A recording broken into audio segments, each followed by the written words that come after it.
देखो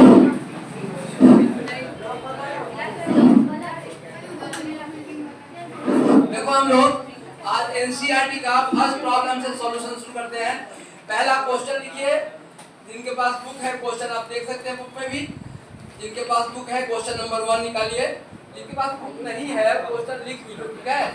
और क्वेश्चन लिखते चलिए तब सॉल्यूशन आपको करने में मन लगेगा। कह रहा पहला क्वेश्चन है एनसीईआरटी का फर्स्ट क्वेश्चन है। लॉजिक को फर्स्ट क्वेश्चन हम लोग लिखेंगे, इसका फिर सॉल्यूशन भी करेंगे। एनसीईआरटी का first question unit 9 hydrogen chapter का पहला क्वेश्चन हम लोग सॉल्व करने जा रहे हैं। फर्स्ट हाइड्रोजन चैप्टर का फर्स्ट क्वेश्चन एनसीईआरटी ने क्या दिया और उसका सही उत्तर क्या होगा, ठीक है।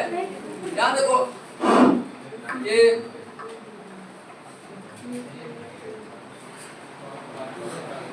देखो क्वेश्चन लिखा हुआ है। क्वेश्चन लिखिए आप। क्वेश्चन नंबर 1 क्वेश्चन नंबर ध्यान क्वेश्चन आप एक बात सुनो। यदि आप चालाक स्टूडेंट हैं तो आप ध्यान रखिए, पूरा सिलेबस रिपीट होगा क्वेश्चन के ऊपर। एक एक टॉपिक पर एनसीईआरटी क्वेश्चन दिया, तो हर टॉपिक पर हम उस क्वेश्चन का उत्तर बताएंगे। तो उस आधार पर आपको ये टॉपिक के चैप्टर फिर से रिवाइज हो जाएगा। तो यहाँ ध्यान दीजिए। इसको हम लोग पहला क्वेश्चन है लिखा जस्टिफाई। सबको क्वेश्चन लिखो। क्वेश्चन लिखोगे, लिखने के बाद कंसेप्ट क्लियर हो जाएगा। देखो जस्टिफाई द पोजीशन, लिखो जस्टिफाई द पोजीशन, लिखो first question number 1 justify the position of hydrogen, position of hydrogen, position of hydrogen, position of hydrogen लिखा in periodic table, in PT periodic table on the basis of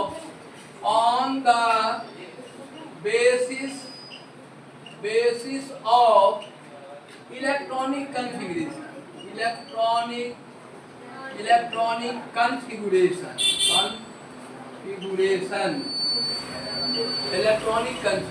electronic configuration के आधार पर इसको explain करना है। यही question है, ठीक है। लिख लो सब क्वेश्चन लिखो। इस बात बुक में ये जल्दी लिख लो। जिनके पास बुक है बुक में भी देख सकते हैं। कह रहा है justify the position of hydrogen in periodic table on the basis of electronic configuration. यही है क्वेश्चन।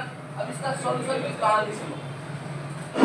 जब हम लोग पढ़े थे तो एक लंबा कहानी बताया था इसका कि पीरियोडिक टेबल कैसे कैसे बना, ठीक है। और इसके आधार पर इसको एक्सप्लेन किए थे। लेकिन अभी इस प्रश्न का एग्जैक्ट उत्तर क्या होगा, एग्जाम में आप कैसे लिखेंगे उसको समझना। देखो जो पीरियोडिक टेबल बनाने का उद्देश्य था, किस पर्पस से बना था पीरियोडिक टेबल, जो लोग पीरियोडिक टेबल बनाए उनका उनका मंतव्य क्या था, क्यों बनाना चाह रहे थे पीरियोडिक टेबल। उसका कारण था, चाह रहे थे पीरियोडिक टेबल बनाने वाले कि एक ग्रुप में हम ऐसे एलिमेंट को अरेंज करें। एक ग्रुप में जैसे पहला ग्रुप है हम लोग फर्स्ट ग्रुप में क्या लिखते हैं, hydrogen, lithium, sodium, potassium, rubidium, cerium, francium, ऐसे लिखते हैं। तो पहला ग्रुप में यहाँ ध्यान लो, हाइड्रोजन को यदि छोड़ दिया जाए तो लिथियम से लेके फ्रांसियम तक का प्रॉपर्टी लगभग सेम ही होता है, सब एक ही तरह से रिएक्शन। यदि अब तुम देखो, जब तुम 11th में जाओगे ना, केवल सोडियम पढ़ा देना है। 11th में एस ब्लॉक का फर्स्ट ग्रुप में केवल सोडियम पढ़ाना है, क्योंकि सोडियम पढ़ाने के बाद पूरा ग्रुप का प्रॉपर्टी आपका स्टडी हो जाएगा। जितना भी ग्रुप है सबका स्टडी हो जाएगा प्रॉपर्टी। तो एक बात को समझो ध्यान से। यहाँ देखो, जो पीरियोडिक टेबल बनाए थे उनका मकसद था कि समान गुण वाला एलिमेंट एक ही ग्रुप में, इसी मकसद से बना था। बैक बेंच यहाँ लिखे बोर्ड पर कंसेप्ट। तो कहने का अर्थ था कि जितना भी पीरियोडिक टेबल बनाने वाले लोग थे सबका मंतव्य यही था, मकसद यही था कि समान गुण वाला एक घर में आ जाएगा तो केमिस्ट्री आसान हो। मान लो तुम सोडियम का केमिस्ट्री जानता है तो पोटासियम का केमिस्ट्री भी तुमको आता है ना। उसके बाद रुबिडियम का भी केमिस्ट्री वैसा ही होता है। केमिकल रिएक्शन वैसा ही हो, तो इसलिए एक समान ग्रुप को रखना था। लेकिन एक बात सुनो, हाइड्रोजन का पोजीशन कैसे है? तो हाइड्रोजन का जो इलेक्ट्रॉनिक कॉन्फ़िगरेशन है, सुनो, हाइड्रोजन का जो इलेक्ट्रॉनिक कॉन्फ़िगरेशन है क्या है? वो 1s1। हाइड्रोजन का इलेक्ट्रॉनिक कॉन्फ़िगरेशन है बाबू 1s1। यहाँ देखो, हाइड्रोजन का इलेक्ट्रॉनिक कॉन्फ़िगरेशन। क्वेश्चन आप लोग लिख लिया होंगे साहब, justify the position of hydrogen in periodic table. यही क्वेश्चन है, आपने कॉपी पर लिख लिया है। अब हम इसको मिटा देते हैं और आगे अब इसको एक्सप्लेन करते हैं। यहाँ ध्यान से देखो कैसे एक्सप्लेन करेंगे इसको। हाइड्रोजन का पोजीशन हमको देखना है पीरियोडिक टेबल। तो देखो इधर पीरियोडिक टेबल में हमको हाइड्रोजन का पोजीशन देखना है, तो कैसे एक्सप्लेन करें? यहाँ देखो बात यह है कि प्रॉपर्टीज का यदि इलेक्ट्रॉनिक कॉन्फ़िगरेशन पर हम लोग विचार करें तो हाइड्रोजन, यहाँ देखो हाइड्रोजन 1 होता है, तो कॉन्फ़िगरेशन क्या होगा? 1s1 होगा, कॉन्फ़िगरेशन 1s1 होगा। और देखो यदि हम लोग इलेक्ट्रॉनिक कॉन्फ़िगरेशन के आधार पर देखें तो इसका आंसर है ग्रुप नंबर क्या होना चाहिए? 1। अब पीरियड नंबर क्या होना चाहिए? देखो on the basis of electronic on the basis of electronic configuration, on the basis of electronic configuration, on the basis of electronic configuration, group number of hydrogen, group number of hydrogen, group आवाज आ रहा है, hydrogen, group number of hydrogen कितना बोलो है? ये होगा group number, ये होता पीरियड नंबर, ग्रुप नंबर 1। और देखो तो इसका group number of hydrogen equal to 1 और पीरियड नंबर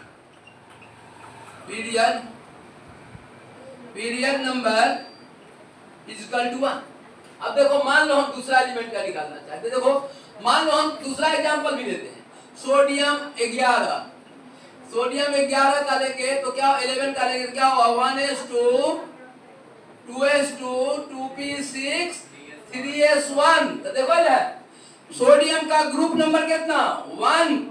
अब पीरियड नंबर कितना? 3। लिख लो एग्जांपल में दूसरा, तो बोलो इसका group number 1 period number 3। Sodium का ग्रुप नंबर 1 पीरियड नंबर 3 हुआ। अब देखो मान लो हम मैग्नीशियम ले लें, Mg12 ले लें तो क्या होगा? Mg12 का क्या होगा बाबू? 1s2 2s2 2p6 3s2। बोलो ग्रुप नंबर कितना? बोलो ग्रुप नंबर 2 और पीरियड नंबर कितना होगा? बोलो 3। ये पीरियड नंबर, ये ग्रुप नंबर। लिख लो तीनों का लिखो था, ग्रुप तीनों का लिखो, group number of hydrogen 1 period number 1। ऐसे ही हम लेते हैं सोडियम का ग्रुप नंबर 1 पीरियड नंबर 3, इसका ग्रुप नंबर 2 पीरियड नंबर 3। लिख लो इतना सबका, लिखो तीनों एलिमेंट का। तब कंसेप्ट हो जाएगा इलेक्ट्रॉनिक कॉन्फ़िगरेशन के आधार पर हम लोग ऐसे ग्रुप और पीरियड तय करते हैं। अब देखो लास्ट ऑर्बिट में जो इलेक्ट्रॉनिक कॉन्फ़िगरेशन है होता है उसको देखते हैं। तो इसका ग्रुप नंबर हो गया ग्रुप नंबर 1 पीरियड नंबर 3, इसका ग्रुप नंबर 2 पीरियड नंबर 3 और इसका देखो तो अब बोलो तो हाइड्रोजन का क्या होना चाहिए? Group number 1 period number 1। नहीं समझ में आया? जैसे इसका 3 पीरियड 3 ग्रुप 1 पीरियड 3 ग्रुप 2, इसका क्या होना चाहिए? बोलो क्या होना चाहिए? ग्रुप 1 पीरियड 1 ये होना चाहिए। किसके आधार पर? Electronic configuration. ठीक है, तो ऐसा हुआ। लेकिन केमिकल प्रॉपर्टीज के आधार पर इसका केमिकल प्रॉपर्टीज हैलोजन से भी मिलता है और अल्कली मेटल से भी मिलता है। तो लिखेंगे on the basis of chemical properties, लिखो on the basis of chemical properties,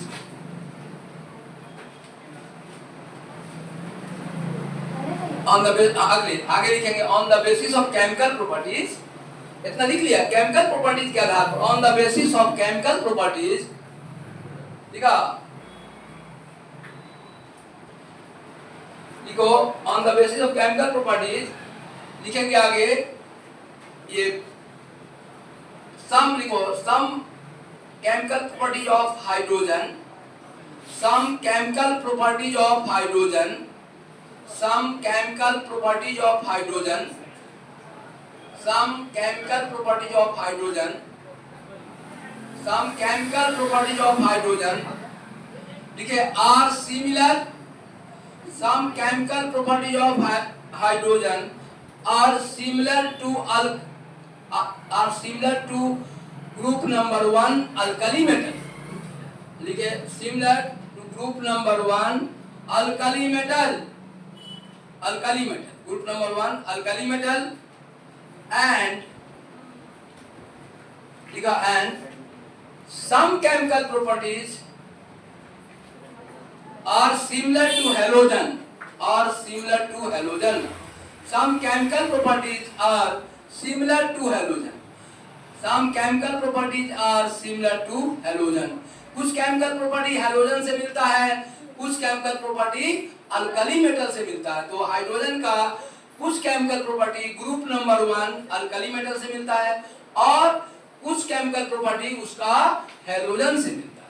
तो ये था। और यदि हम इलेक्ट्रॉनिक कॉन्फ़िगरेशन के आधार पर विचार करें तो देखो सोडियम का position group number 1 period number 3, magnesium का position group number 2 period number 3, ऐसे ही हाइड्रोजन का position group number 1 period number क्या हो जाएगा 1, ऐसे होगा। ठीक है, तो ये होगा हमारा फर्स्ट क्वेश्चन का आंसर हो गया। समझ में आया? यदि कोई पूछेगा कि इलेक्ट्रॉनिक कॉन्फ़िगरेशन के आधार पर यदि कहें तो ऐसे ही कहते हैं 1 group number 3 period number 2 group number period number 3 होगा। वैसे ही हाइड्रोजन का इलेक्ट्रॉनिक कॉन्फ़िगरेशन के आधार पर position group number 1 period number 1, लेकिन केमिकल प्रॉपर्टीज के आधार पर इसका कुछ केमिकल प्रॉपर्टी हैलोजन से मिलता है और कुछ केमिकल प्रॉपर्टी अल्कली मेटल। ऐसा लिखेंगे एग्जाम में केमिकल प्रॉपर्टीज का ऐसा क्यों होता है, ऐसे का कारण देखो, ये 1 है ना, 1 इसको विषम स्थिति में रखे हुए है। 1 देखो इसका 1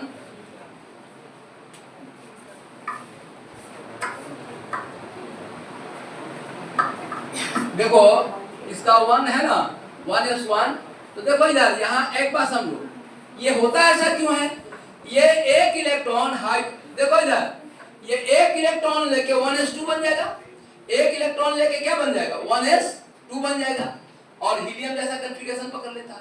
और यदि दो ढंग का बात करता है, ये H है ना, यहाँ देखो H एक इलेक्ट्रॉन लेके H माइनस बन जाता है, जैसे Cl एक इलेक्ट्रॉन लेके क्या बन जाता है Cl माइनस, नहीं एक इलेक्ट्रॉन लेके H माइनस बन जाता है 1s2 हो जाएगा। ये 1s1 आई क्या हो जाएगा 1s2, समझ गया ना, एक इलेक्ट्रॉन 1s2 हीलियम जैसा पकड़ लेता है।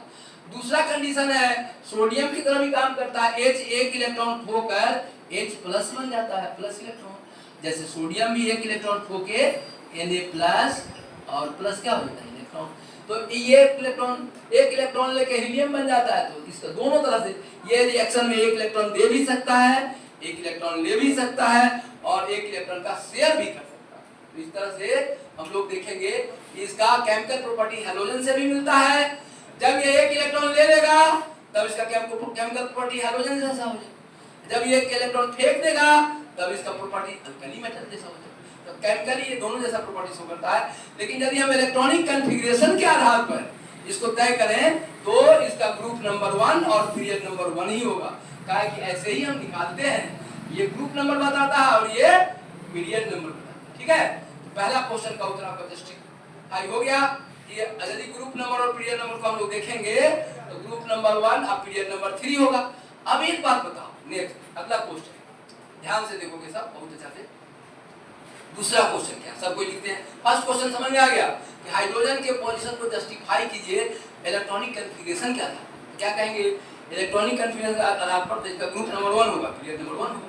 काहे कि हम सोडियम का क्या कहते हैं बोलो तो group number 1 period number 3, magnesium का क्या कहते हैं ग्रुप नंबर 2 पीरियड नंबर कितना 3।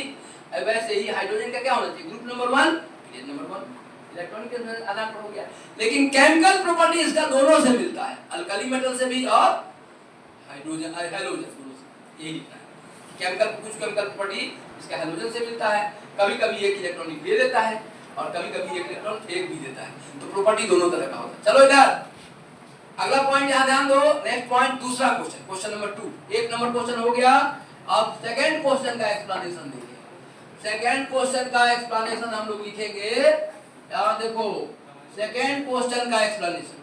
सेकंड नंबर क्वेश्चन जिनके पास बुक है अच्छा है, नहीं जिनके पास बुक लाए हैं वो दूसरा क्वेश्चन नंबर लिखो। सेकंड क्वेश्चन एनसीईआरटी का है, question number second, question number second, question number second क्या रहा बाबू, क्या क्वेश्चन नंबर क्या लिखा हुआ? हाँ write down the name and देखो क्वेश्चन है, देखो सेकंड क्वेश्चन क्या बोलो तो बाबू, सेकंड क्वेश्चन यहाँ देखो, right the name of isotope of hydrogen, लिखो था क्वेश्चन नंबर 2 बोर्ड पर लिख लीजिए। Right the name of isotopes of hydrogen, write down the name of isotopes of hydrogen। और कह रहा है कि and what is the mass ratio of these isotopes ना, what is the mass ratio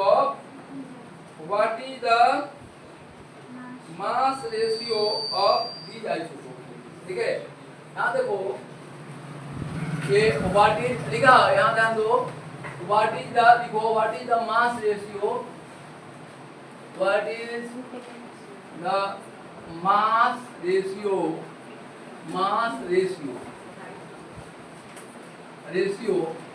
of this isotope. देखो isotope question number ये 2 है NCERT, question number 2 है, देखो यार क्वेश्चन नंबर 2 है, इसको समझो। अब यहाँ बात बताओ, हम लोग एक दिन पढ़ाए थे थ्योरी में, यहाँ देखो इस क्वेश्चन को थ्योरी के साथ हम लोग थोड़ा सा ज्यादा समझ जाएंगे, आप इसको यूट्यूब पर देख लोगे। एक दिन पढ़ाए थे आइसोटोप ऑफ हाइड्रोजन, क्या सब बताया था उसमें, आइसोटोप क्या होगा, आइसोटोप क्यों होगा ये भी बताया, किस कारण से आइसोटोप होता है, किसको मालूम है, बताया थे। जैसे हाइड्रोजन का देखो 3 आइसोटोप होता है, 1 इसका मतलब क्या हुआ, इसका मतलब हुआ इसके न्यूक्लियस में एक प्रोटॉन और एक इलेक्ट्रॉन है, इसको प्रोटियम कहते हैं। क्या कहते हैं इसको, प्रोटियम कहते हैं। ये 1 इसमें न्यूट्रॉन नहीं होता है, एक प्रोटॉन और एक इलेक्ट्रॉन होता है, बताया थे। दूसरा 1H2 नहीं, और इसको हम लोग ड्यूटेरियम कहते हैं, और इसके न्यूक्लियस में एक प्रोटॉन एक न्यूट्रॉन नहीं और एक इलेक्ट्रॉन, जितना प्रोटॉन होता है उतना ही इलेक्ट्रॉन रहेगा। तीसरा बताया थे क्या था, ये ट्राइटियम या ट्रिटियम। यहाँ देखो हाइड्रोजन का तीसरा आइसोटोप H13, ठीक है, इसका क्या होगा बोलता, एक प्रोटॉन 2 न्यूट्रॉन 1 इलेक्ट्रॉन।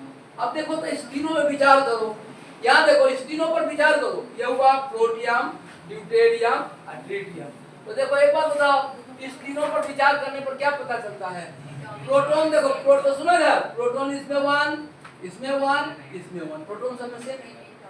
इलेक्ट्रॉन सुनो, इलेक्ट्रॉन एक इलेक्ट्रॉन, अंतर कहाँ है, इसमें न्यूट्रॉन 0 है, इसमें न्यूट्रॉन कितना 1 है, इसमें 0 है। तो बोलो आइसोटोप जन्म क्यों लेता है, बोलता due to difference in number of neutrons, neutron अलग अलग हो जाता है, इसलिए आइसोटोप जन्म। पूरा लंबा कहानी, और यदि आप पढ़ना चाहते हैं तो हम लोग 2-3 क्लास आइसोटोप पढ़ेंगे। कौन तो बताया ये रेडियो है, सुनो ये भी बताया था, ये रेडियो क्यों हो जाता है, सब कहानी बताया हुआ है यूट्यूब में, आज पढ़ लोग जाके आइसोटोप्स ऑफ हाइड्रोजन, है ना, यूट्यूब पर पढ़ाए हम, यूट्यूब में आप देख लीजिएगा आइसोटोप्स ऑफ हाइड्रोजन। आज को जिनका क्लास छूट गया उनको कह रहा हूँ, जिनका क्लास छूट गया वो आइसोटोप ऑफ हाइड्रोजन यूट्यूब पर देख लो, पढ़ाया हुआ पूरा स्पष्ट लिखा होगा किस कारण से होता है, क्यों होता है। अब देखो इधर, तो बोलो इधर, बोलो तुमसे देखो तो कैसा आसान क्वेश्चन पूछा, बोलो तो हाइड्रोजन के आइसोटोप्स का नाम लिखो, तो क्या क्या नाम लिखेंगे, बोलते प्रोटियम, ड्यूटेरियम और क्या होगा ट्रिटियम, लिखने कैसे।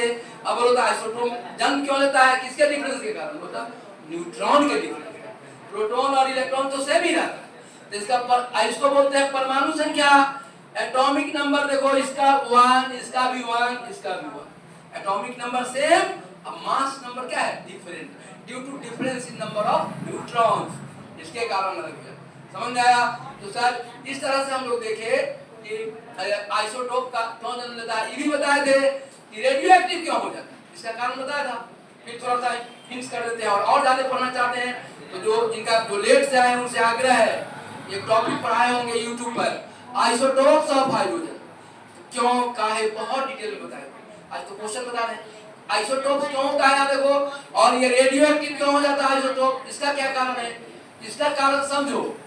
न्यूट्रॉन और प्रोटॉन का रेशियो यदि 1.5 से ज्यादा आ गया तो वो रेडियो एक्टिव हो जाएगा। तो देखो इसका यहां ध्यान दो, शायद न्यूट्रॉन और प्रोटॉन का रेशियो 1.5 से ज्यादा आ गया तो बोलो तो हाइड्रोजन में क्या को न्यूट्रॉन है, 0, प्रोटियम में कितना न्यूट्रॉन, 0, अब प्रोटॉन भी कितना, प्रोटॉन तो 1 है, तो इसका बोलो n/p कितना निकलेगा, जल्दी बोलो, n/p 0/1 0 हो गया, 1.5 से ज्यादा आना चाहिए तब वो रेडियो एक्टिव हो जाएगा, अल्फा बीटा गामा सब छोड़ेगा।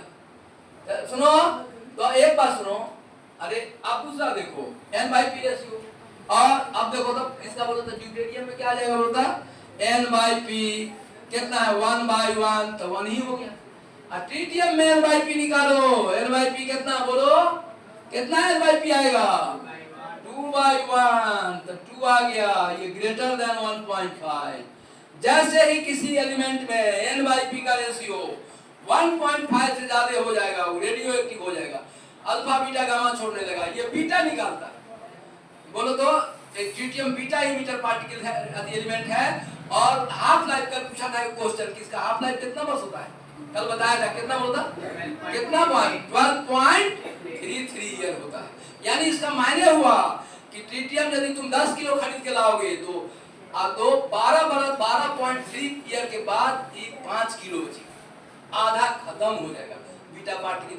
हाफ लाइफ मतलब जितना टाइम में आधा टूट जाता, ठीक है। तो ये दूसरा क्वेश्चन हो गया। थर्ड क्वेश्चन क्या है, चलो थर्ड क्वेश्चन क्या बोलो, थर्ड क्वेश्चन क्या बोलिए,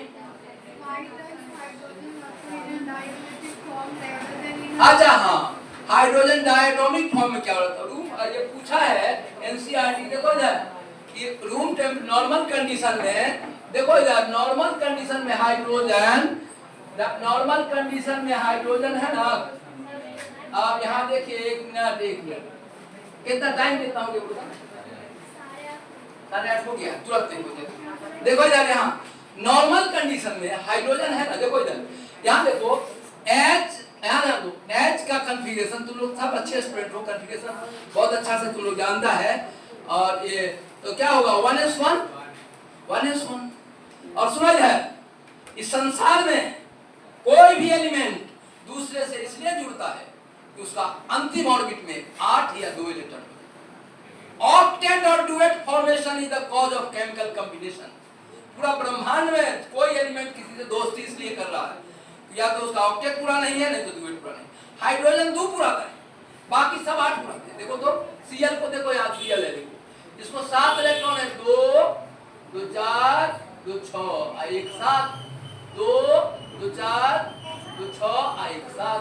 अब देखो दोनों शेयर कर लेता है, इसका भी ऑक्टेट पूरा, इसका भी ऑक्टेट पूरा। कोई एलिमेंट जुड़ता इसलिए है कि उसको केमिस्ट्री में स्टेबल होने के लिए अंतिम ऑर्बिट में या तो 8 इलेक्ट्रॉन हो जाए या 2 इलेक्ट्रॉन हो जाए। ऑक्टेट और duet formation is the cause of chemical combination.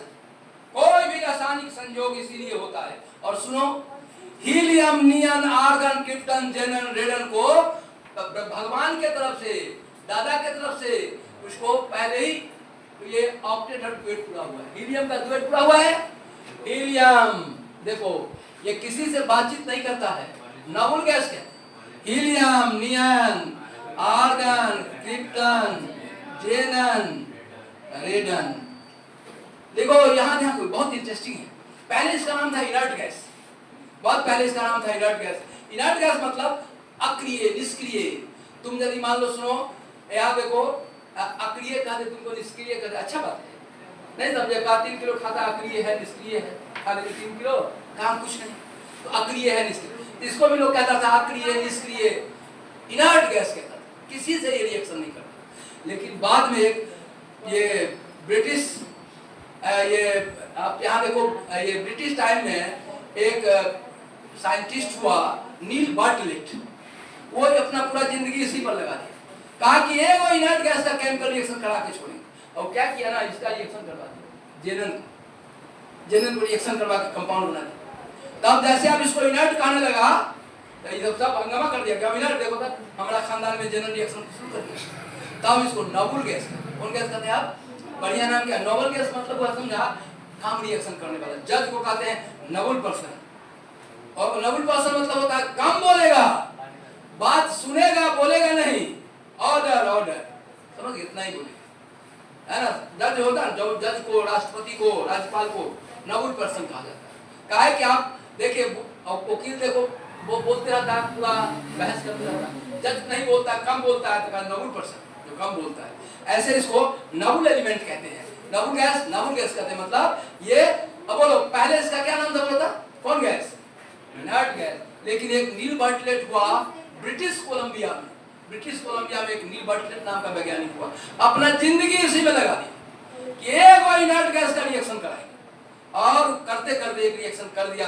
पढ़ाएंगे जब इनर्ट गैस पढ़ाएंगे, 12th में आओगे और 18th ग्रुप पढ़ाएंगे तो पूरा कहानी सुनाएंगे कैसे नील बार्ट पहला रिएक्शन इनर्ट गैस। तो सुनो इसको, आप कहां सुनो, यदि तुम इसको कहोगे अकड़ी है जिसके लिए, तो ये सब आईयूपीएससी में केस कर दिया कि आप कहा अकड़ी कहिएगा, हम लोग खानदान में रिएक्शन होता है, तो जेनन का रिएक्शन सुनो, तब इसको अब नाम काट दिया गया। अकड़ी मतलब कोई रिएक्शन नहीं करता है, शुरू में रिएक्शन ये नहीं करता था, अब रिएक्शन करता है, इसलिए अब इसको इनर्ट गैस नहीं करते, कौन गैस करते हैं, नोबल गैस।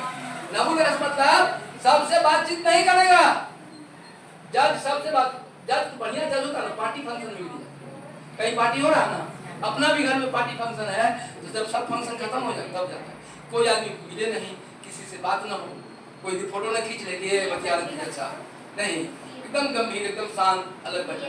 क्या कहते हैं, ये समाज का नोबल पर्सन जो सबसे बात नहीं करे किसी से। तो जेनन भी है ना, अब रिएक्शन शुरू कर दिया है, आगे पढ़ाएंगे कहानी। तो बोलो इसका नाम कौन गैस है, ये सबको इनर्ट गैस है और नोबल गैस। अच्छा, ये सब रिएक्शन क्यों नहीं करता था, अरे जेनन को रिएक्शन कराने बड़ी तंग करके रिएक्शन कराना पड़ता है।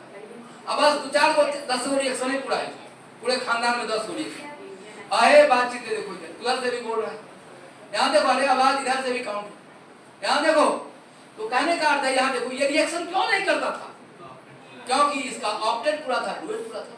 यही बात, यही कारण है किसी से ये रिएक्शन नहीं करता। तो कॉज क्या था रिएक्शन का, द ऑक्टेट और duet formation is the cause of chemical combination. इस हाइड्रोजन को देखो, क्लोरीन एक इलेक्ट्रॉन शेयर करके ऑक्टेट पूरा कर लिया, ऐसे हाइड्रोजन भी 1s1 में अच्छा नहीं जाता, ये भी एक इलेक्ट्रॉन का शेयर कर लेता है, ये भी एक शेयर कर लेता है, और डुएट पुराने के लिए। तो कोई बोलो क्या, उसको कोई पूछेगा कि हाइड्रोजन अकेले क्यों नहीं रहता है, कहेंगे डुएट पुराने के लिए। एक है, एक अब 3 को पहले जुड़ जाता है, या तो डुएट पुराना है नहीं तो ऑक्टेट पुराना है, समझ में आया, या तो डुएट पुराना है नहीं तो क्या पुराना है, ऑक्टेट पुराना है। तो डुएट पुराएंगे तो डुएट पूरा हो गया। तो या तो सुनो, स्टेबल कंडीशन क्या है किसी एलिमेंट के लिए, उसके अंतिम ऑर्बिट में या तो 8 इलेक्ट्रॉन हो जाए, ऑक्टेट पूरा हो जाए, या डुएट पूरा हो जाए। तो देखो यहाँ हाइड्रोजन का क्या हो गया, डुएट। कोई पूछेगा कि हाइड्रोजन अकेले क्यों नहीं रहता है, क्या बोलेंगे कि कौन चीज पूरा करने के लिए, डुएट पूरा करने के लिए। ये H यहाँ दिखा देंगे, यहाँ देखो, इधर सुनो, H अकेला रहेगा, 1 इलेक्ट्रॉन है, 1 इलेक्ट्रॉन है अकेले है, ये जब साथ मिल जाता है 2 इलेक्ट्रॉन क्या पूरा हो जाता है, नहीं, डुएट फॉर्मेशन हो जाता है। लिखेंगे for the duet formation hydrogen occurs in the form of H2। लिखो ऐसे, सुनो और लिखो, क्या लिखो, एक लाइन पहले लिख लो, एक इंपॉर्टेंट लाइन लिखो, डुएट और लिखो तो डुएट, लिखो तो डुएट और ऑक्टेट फॉर्मेशन, डुएट और octet formation, octet formation is the cause of duet or octet formation is the cause of chemical combination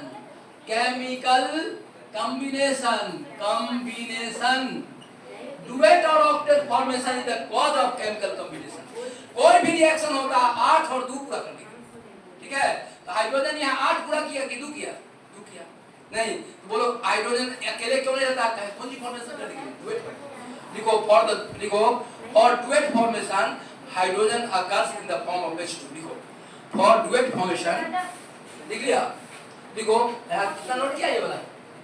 अब देखो, ये कंफ्यूजन बना दो। ये देखो ऐसे लिखो, ये लिखो, फिर ऐसे लिखो। यहाँ क्या? क्या आप नीचे लिखोगे? For duet formation, और duet formation की duet formation hydrogen occurs in the form of H2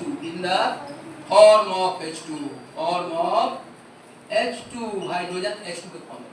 ठीक है, ऐसे लिखते हैं सर। क्या तो हम लोग का टाइम जारी हो गया, कल आए हुए हैं। दूसरा पॉइंट है कि फिर कल हम लोग आगे बढ़ेंगे इसके आगे। और अभी आप लोग फिजिक्स पढ़िए खूब मन से। कल भी आप लोग का फिजिक्स का एग्जाम में फर्स्ट किया था। आज ज्यादा फिजिक्स पढ़ना भी है, आज हम लोग यही रुकते हैं। ठीक है, और क्या को क्वेश्चन आज हो गया हम लोग का? के 3 क्वेश्चन हो गया। कल ज्यादा क्वेश्चन होगा, आज आप समझ रहे हैं।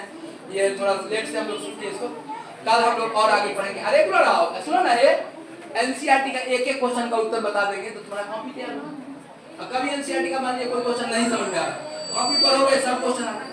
ठीक है, ये बुक खरीद लो सब। 100 के अंदर में बुक का दाम है, खरीद लिए। ये एनसीईआरटी का है, सेकंड वॉल्यूम, ये खरीद। मोबाइल निकालो। हाँ, अरे पार्ट 1 2 दोनों ले लो।